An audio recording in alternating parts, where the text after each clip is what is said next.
Good morning, Year 5. I hope you're all well.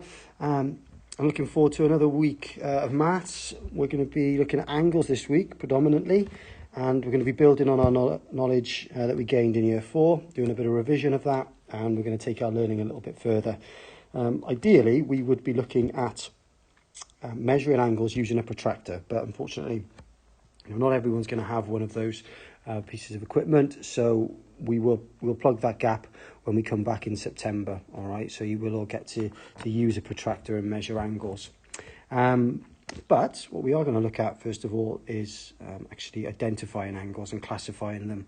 All right, and we know that angles are measured in degrees. So if we have a little look at this angle here, you can see that's a 90-degree angle. That is a right angle. Okay, all right angles are 90 degrees. Okay, and we know this is a right angle because these two sides here, these lines rather, are perpendicular to one another. Okay, and sometimes you will see a right angle shown with a little square which is in the vertex of the angle. This is the vertex here. Okay, all right, so what we want to have a little think about is what makes an acute angle and what is an obtuse angle. All right, well, these are the angles that we are going to be measuring here. Okay, so they're these angles, all right, the interior angles, the angle that is inside. Okay, all right, those ones that we want to look at. So if we can see that an angle is less than 90 degrees, and that's why they've got these circles here for you. Okay, so if we were to carry this on, right, that would be a right angle there. All right, and we can see that this angle is less than 90 degrees. All right, so that is an acute angle. Okay, and there are other acute angles there. I'd like you to have a little go at finding those in a moment. If we look at angle C, well, this angle goes further. Whoops, I'm not sure where that went. There we go.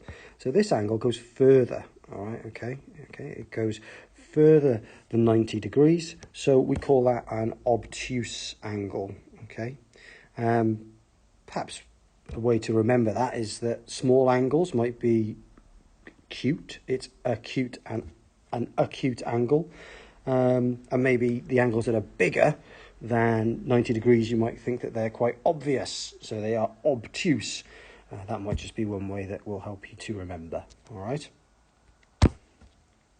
All right, so now we're going to look at, we're going to use the compass point to help us to think about how many degrees there are in a quarter turn, how many degrees there are in a half turn, a three-quarter turn, and a full turn, and some of the movements in between that. All right, so if we think about this now, we can, if I just try and draw a straight line right through the middle here, and I'll bisect that there. That's not too bad. That's pretty good. I'll take that. So you can see that we have a right angle here. We have another right angle here. We have another right angle here. And we have another right angle here. So if we're going to go from north to east, okay, that's 1/4 turn. Okay, that is a quarter turn, which is the same as 90 degrees. All right, we can see we've got our right angle there. Remember, a right angle is equal to 90 degrees.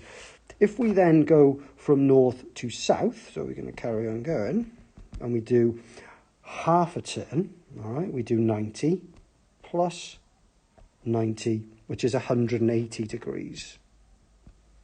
Okay. If we then go from south to west, we've done a 3/4 turn.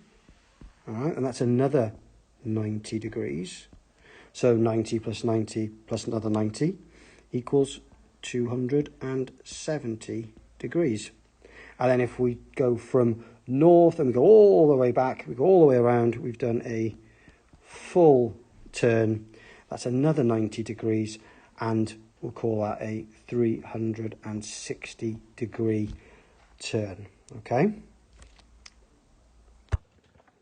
Okay, so what about if we were going to go from north to northeast? Well, if we look at these compass points, we can see that they are exactly halfway between the north, east, south and west. All right, so they're kind of equidistant from each of those main compass points. So if we take northeast as an example here, what we need to think about is, all right, well, I know that from north to east is 90 degrees, and we can see there that this is halfway, all right, between those 2 points. So we need to think about what half of 90 is, all right? So pause the video now and see if you can figure out what half of 90 is.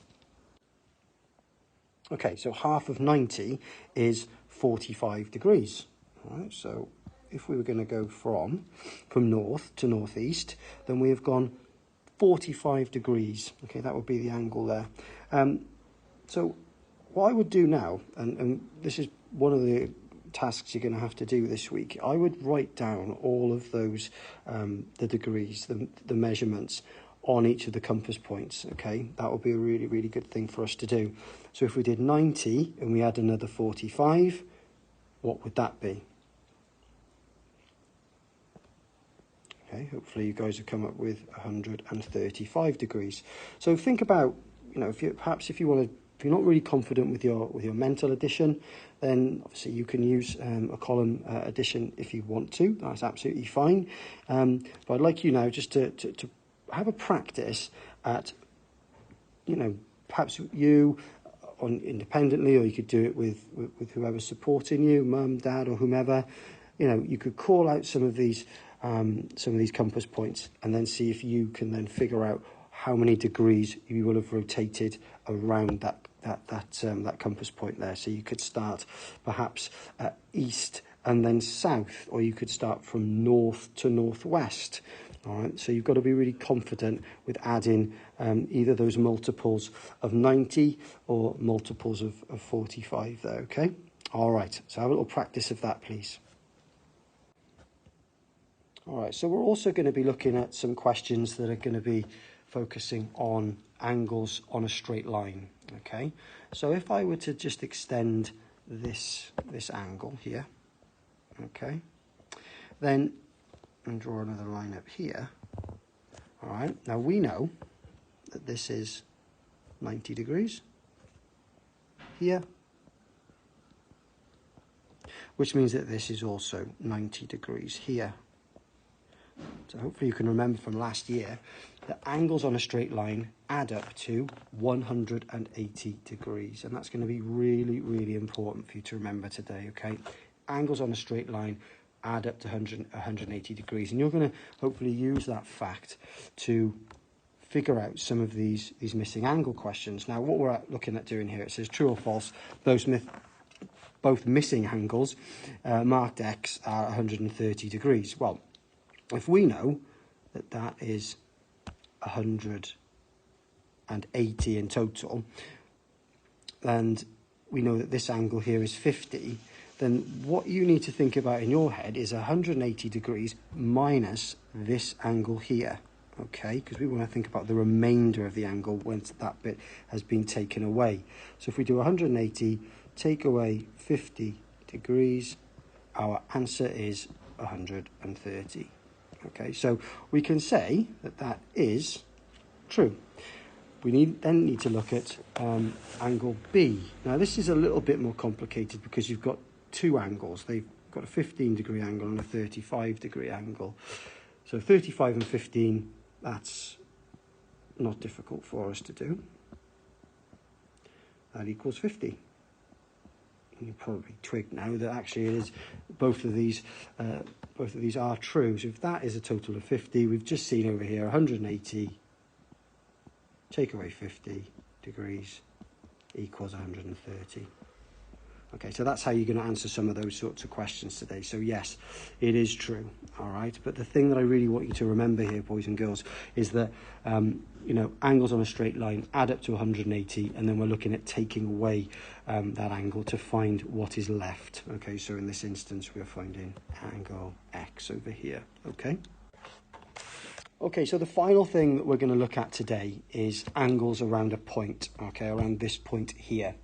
And the work that we did earlier on when we looked at a full turn, all right, hopefully you can remember, that is 360 degrees, okay? So a full turn equals 360 degrees, and we're going to use that fact to help us to solve this problem here. All right, so we want to find out what that missing angle is. So for us to do that, what we need to first do is figure out what this, just rub that out so it's a bit clearer. There we go. All right, so we want to think about what this blue angle, if you like, is. All right, so to do that, we're going to have to add 125 and 85. Now, if your mental maths, maybe you're not so confident with that, then use the column method that we've got here. Okay, so we do 5 add 5, which equals 10. We're going to have to exchange here.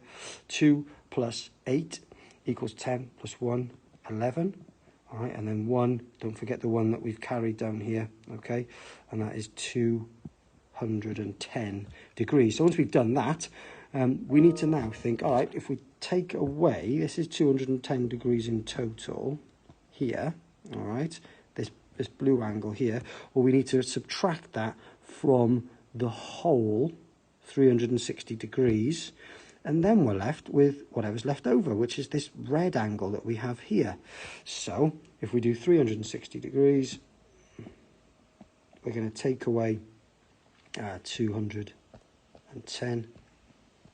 All right, 0 take away 0 is 0, 6 take away 1 is 5, and 3 take away 2 equals 1. So our missing angle is 150 degrees, okay?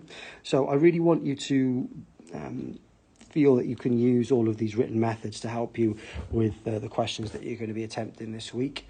All right, if you do have any questions about anything that we've done this week, then please feel free to email me or your class teacher, and we will do our best to get back to you as quickly as possible. All right, good luck with the work this week, boys. I hope you enjoy it, and I'll speak to you this time again next week. Okay, bye-bye.